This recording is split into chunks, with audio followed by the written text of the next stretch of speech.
Harry Potter and the Chamber of Secrets, Chapter 15, Aragog. Summer was creeping over the grounds around the castle. Sky and lake alike turned periwinkle blue, and flowers large as cabbages burst into bloom in the greenhouses. But with no Hagrid visible from the castle windows, striding the grounds with Fang at his heels, the scene didn't look right to Harry. No better, in fact, than the inside of the castle, where things were so horribly wrong. Harry and Ron had tried to visit Hermione, but visitors were now barred from the hospital wing. "We're taking no more chances," Madame Pomfrey told them severely through a crack in the hospital door. "No, I'm sorry. There's every chance the attacker might come back to finish these people off." With Dumbledore gone, fear had spread as never before, so that the sun warming the castle walls outside seemed to stop at the mullioned windows. There was barely a face to be seen in the school that didn't look worried and tense, and any laughter that rang through the corridors sounded shrill and unnatural, and was quickly stifled. Harry constantly repeated Dumbledore's final words to himself. "I will only truly have left this school when none here are loyal to me. Help will always be given at Hogwarts to those who ask for it." But what good were these words? Who exactly were they supposed to ask for help, when everyone was just as confused and scared as they were? Hagrid's hint about the spiders was far easier to understand. The trouble was, there didn't seem to be a single spider left in the castle to follow. Harry looked everywhere he went, helped, rather reluctantly, by Ron. They were hampered, of course, by the fact that they weren't allowed to wander off on their own, but had to move around the castle in a pack with the other Gryffindors. Most of their fellow students seemed glad that they were being shepherded from class to class by teachers, but Harry found it very irksome. One person, however, seemed to be thoroughly enjoying the atmosphere of terror and suspicion.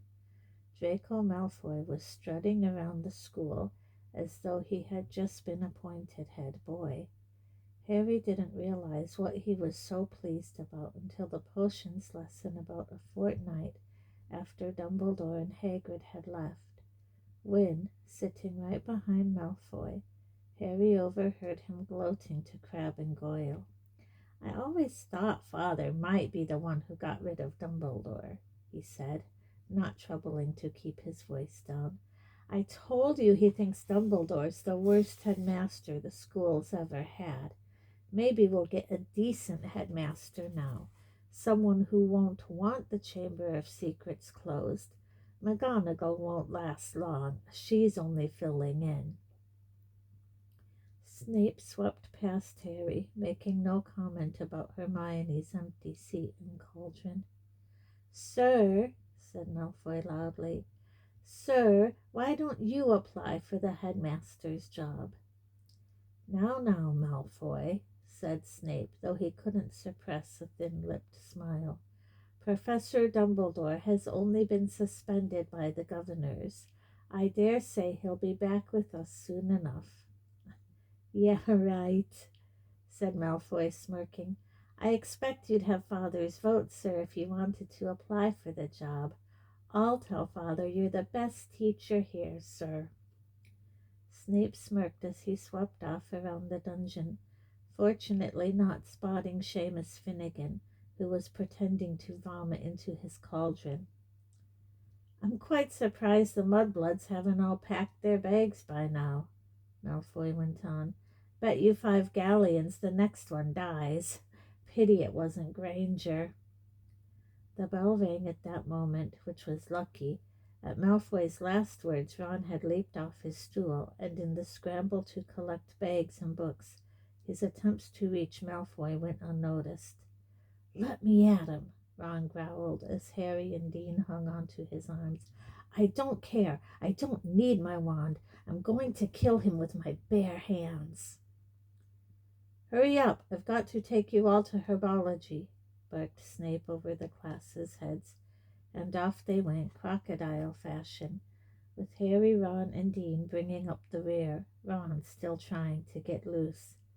It was only safe to let go of him when Snape had seen them out of the castle, and they were making their way across the vegetable patch towards the greenhouses. The herbology class was very subdued.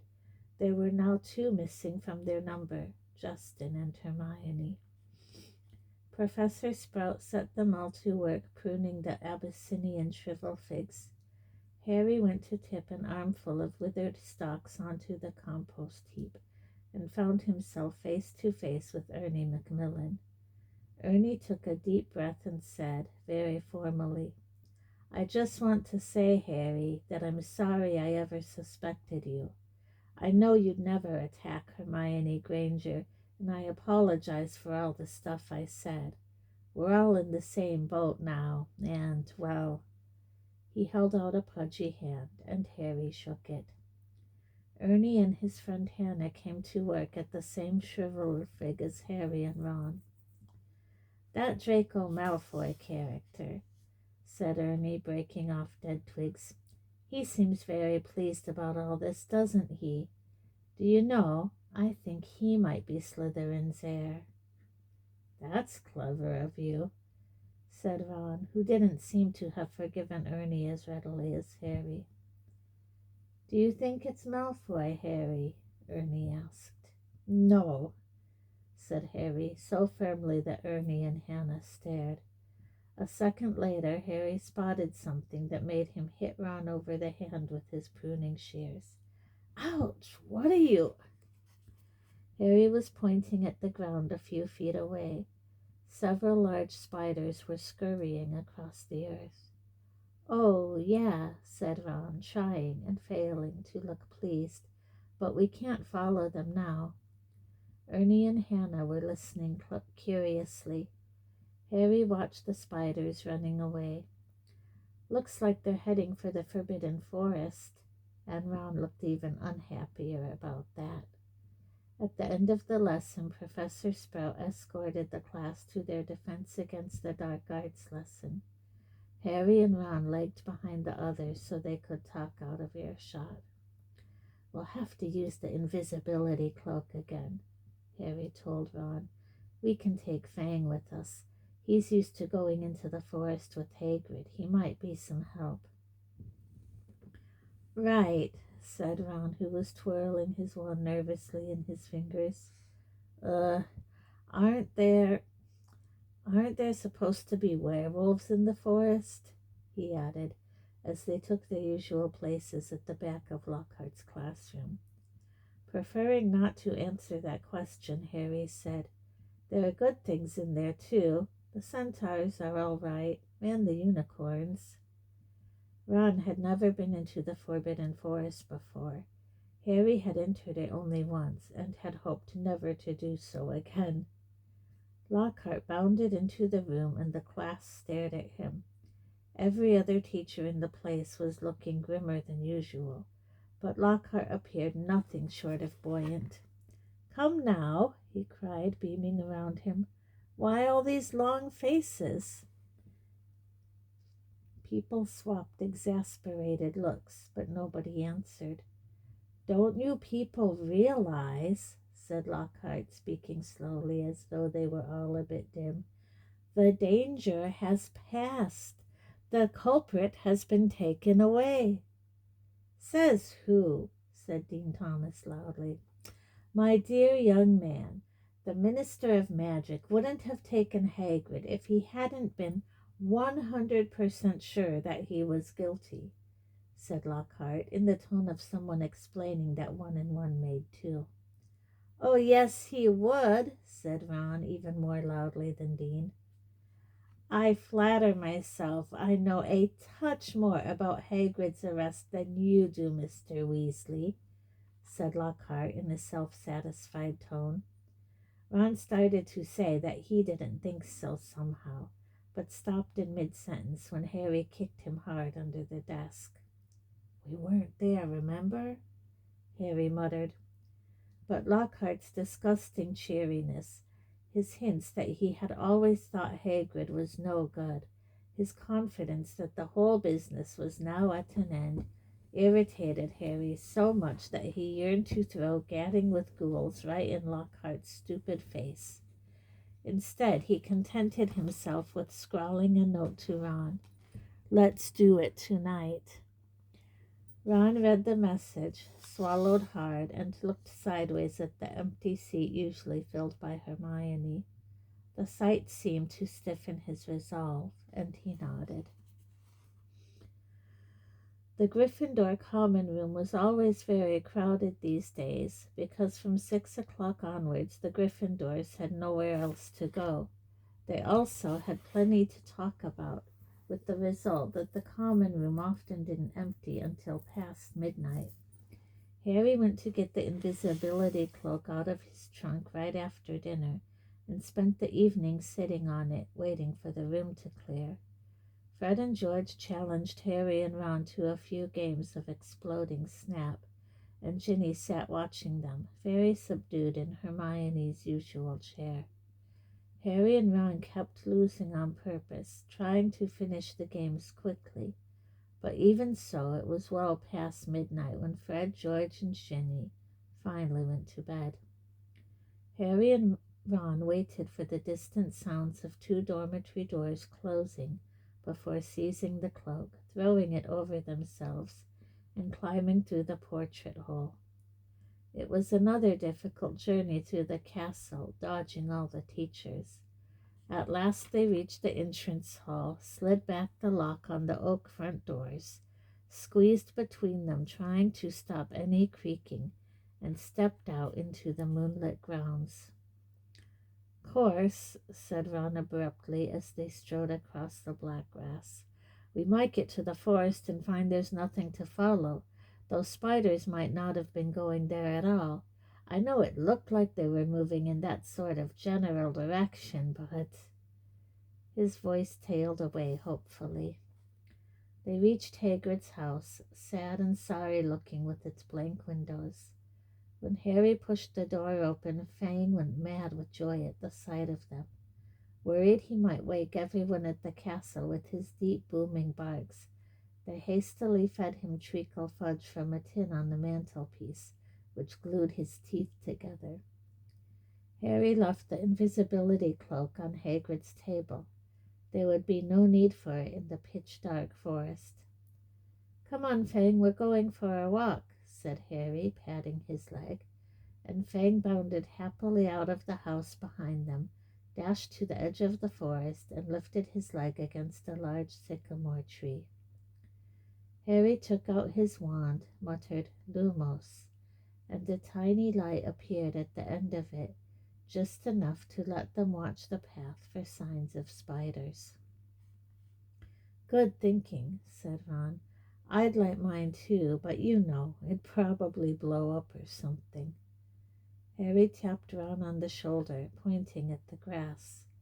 2 solitary spiders were hurrying away from the wand light into the shade of the trees. "Okay," Ron sighed as though resigned to the worst. "I'm ready. Let's go." So, with Fang scampering around them, sniffing tree roots and leaves, they entered the forest. By the glow of Harry's wand, they followed the steady trickle of spiders moving along the path. They walked for about 20 minutes, not speaking, listening hard for noises other than breaking twigs and rustling leaves. Then, when the trees had become thicker than ever, so that the stars overhead were no longer visible, and Harry's wand shone alone in the sea of dark, they saw their spider guides leaving the path. Harry paused, trying to see where the spiders were going, but everything outside his little sphere of light was pitch black. He had never been this deep into the forest before. He could vividly remember Hagrid advising him not to leave the forest path last time he'd been in here. But Hagrid was miles away now, probably sitting in a cell in Azkaban, and he had also said to follow the spiders. Something wet touched Harry's hand, and he jumped backwards, crushing Ron's foot, but it was only Fang's nose. "What do you reckon?" Harry said to Ron, whose eyes he could just make out, reflecting the light from his wand. "We've come this far," said Ron. So they followed the darting shadows of the spiders into the trees. They couldn't move very quickly now. There were tree roots and stumps in their way, barely visible in the near blackness. Harry could feel Fang's hot breath on his hand. More than once they had to stop so that Harry could crouch down and find the spiders in the wan light. They walked for what seemed like at least half an hour, their robes snagging on low-slung branches and brambles. After a while, they noticed that the ground seemed to be sloping downwards, though the trees were as thick as ever.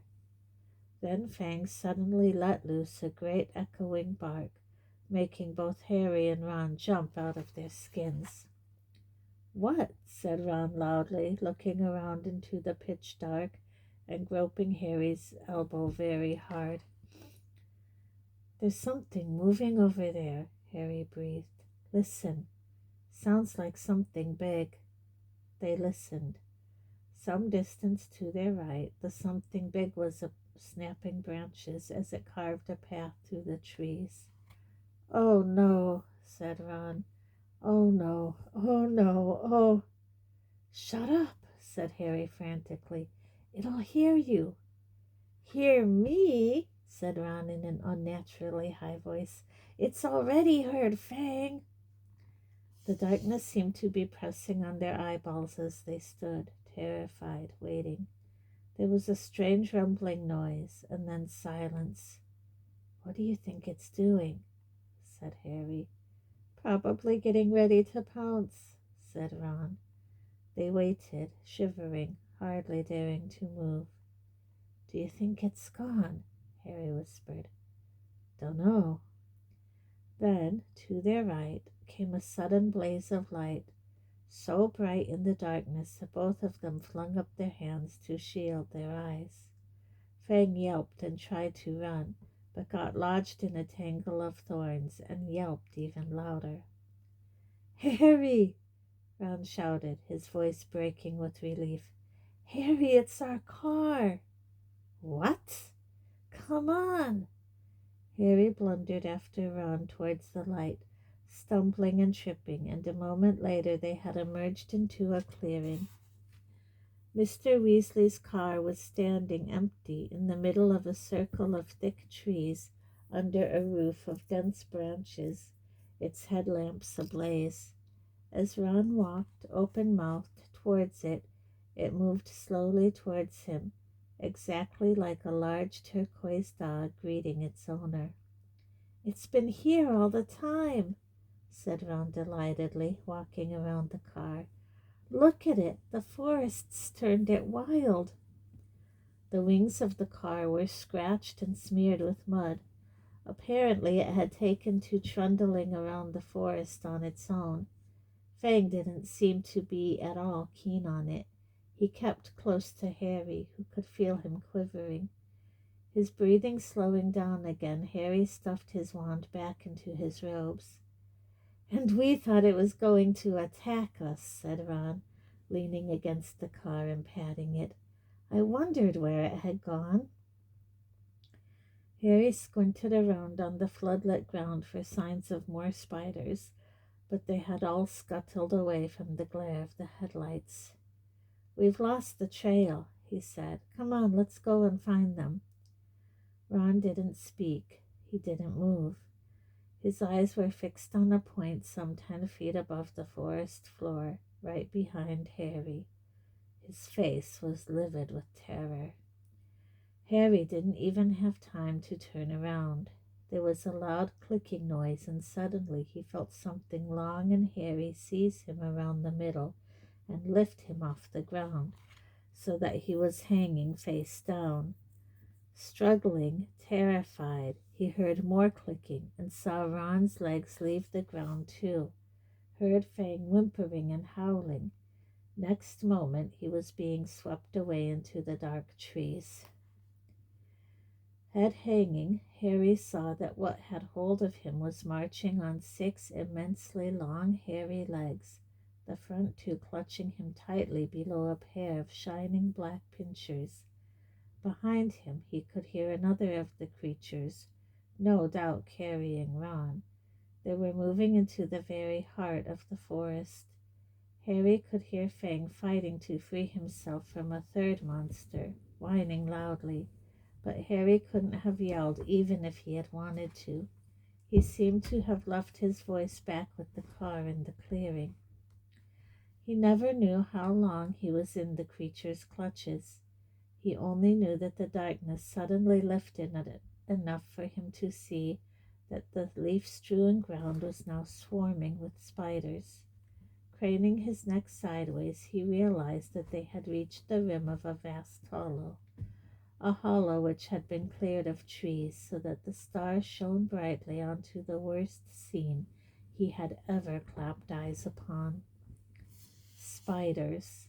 Not tiny spiders like those surging over the leaves below.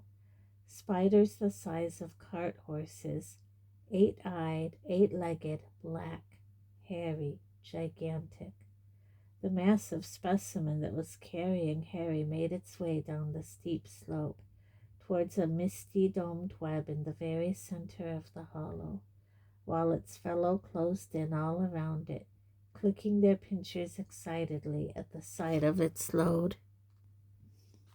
Harry fell to the ground on all fours as the spiders released him.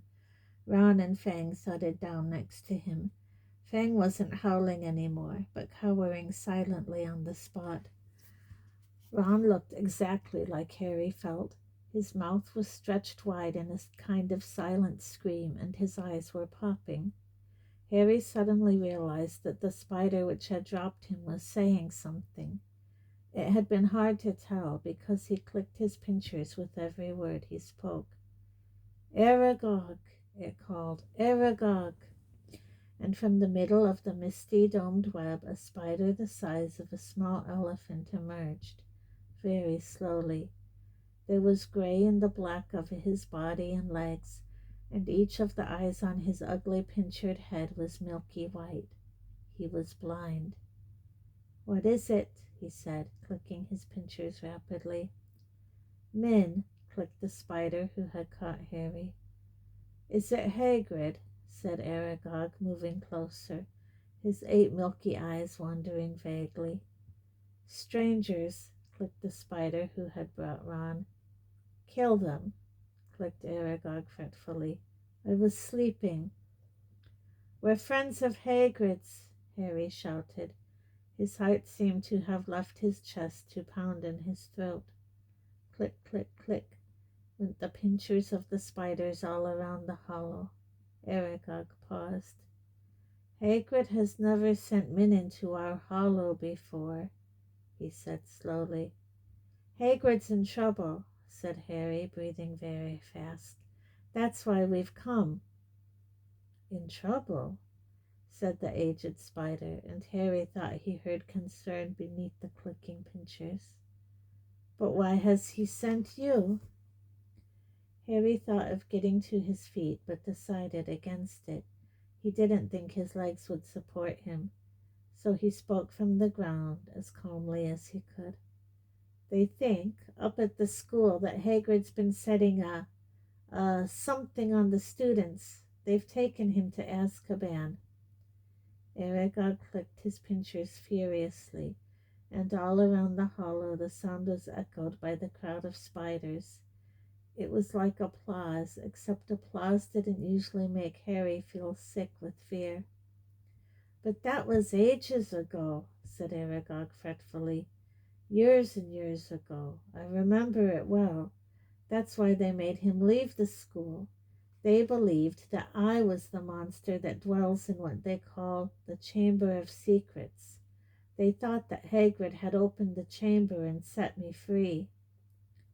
"And you didn't come from the Chamber of Secrets," said Harry, who could feel cold sweat on his forehead.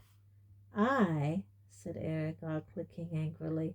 I was not born in the castle. I come from a distant land. A traveler gave me to Hagrid when I was an egg. Hagrid was only a boy, but he cared for me, hidden in a cupboard in the castle, feeding me on scraps from the table. Hagrid is my good friend and a good man. When I was discovered and blamed for the death of a girl, he protected me. I have lived here in the forest ever since, where Hagrid still visits me. He even found me a wife, Mosag, and you see how our family has grown, all through Hagrid's goodness. Harry summoned what remained of his courage. So you never attacked anyone? Never, croaked the old spider. It would have been my instinct, but from respect of Hagrid I never harmed a human. The body of the girl who was killed was discovered in a bathroom.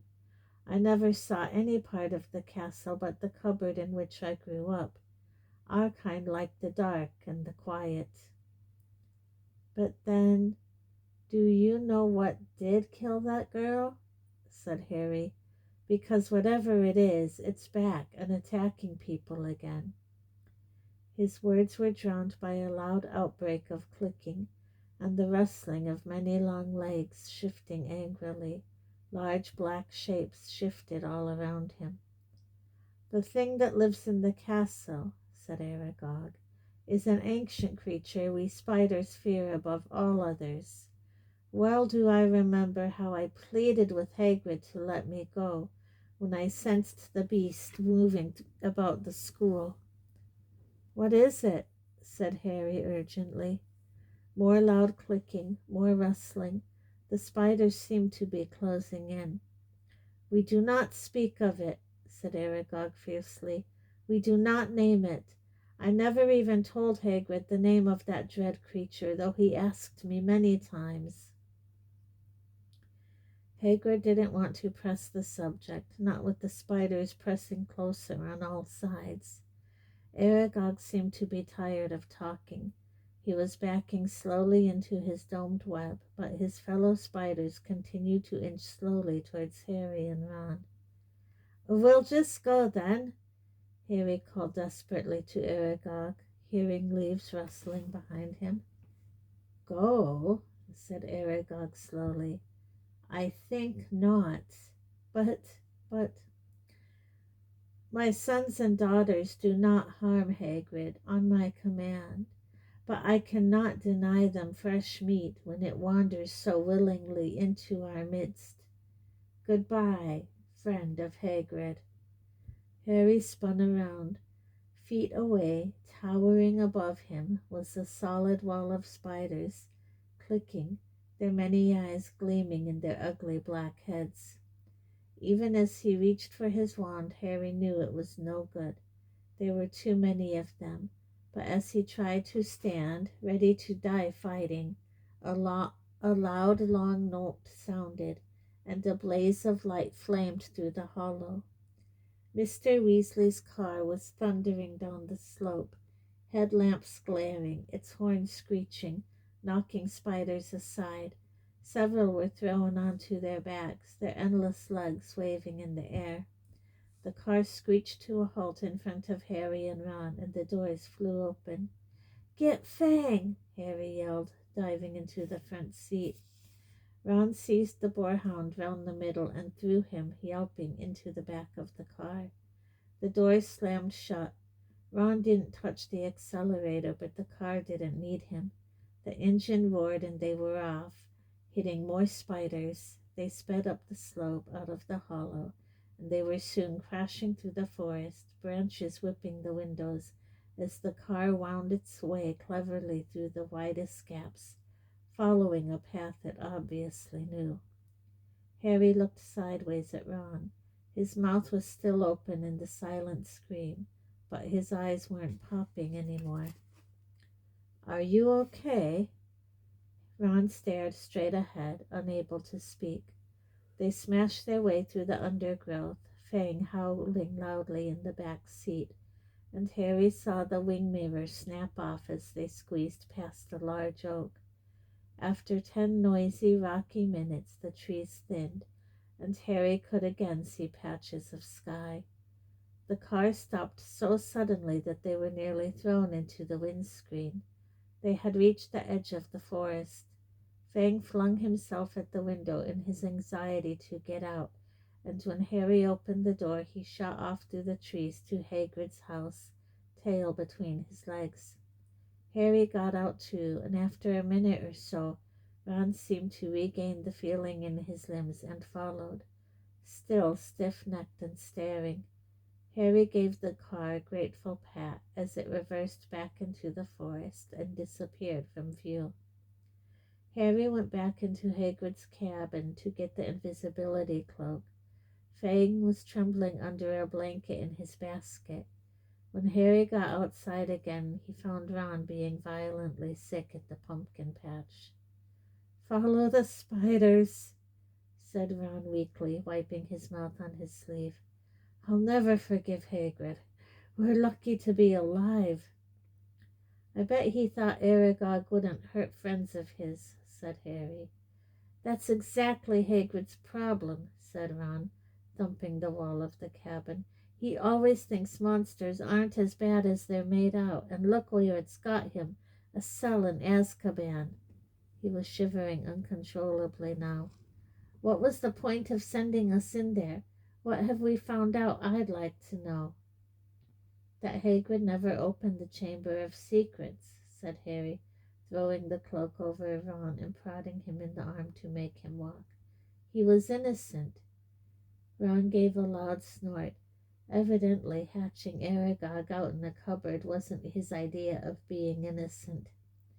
As the castle loomed nearer, Harry twitched the cloak to make sure their feet were hidden, then pushed the creaking front doors ajar.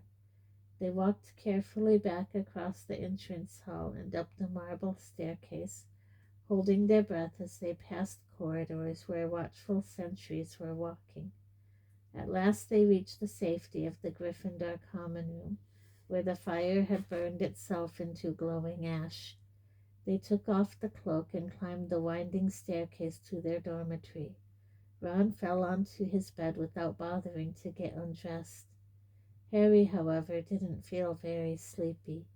He sat on the edge of his four-poster, thinking hard about everything Aragog had said.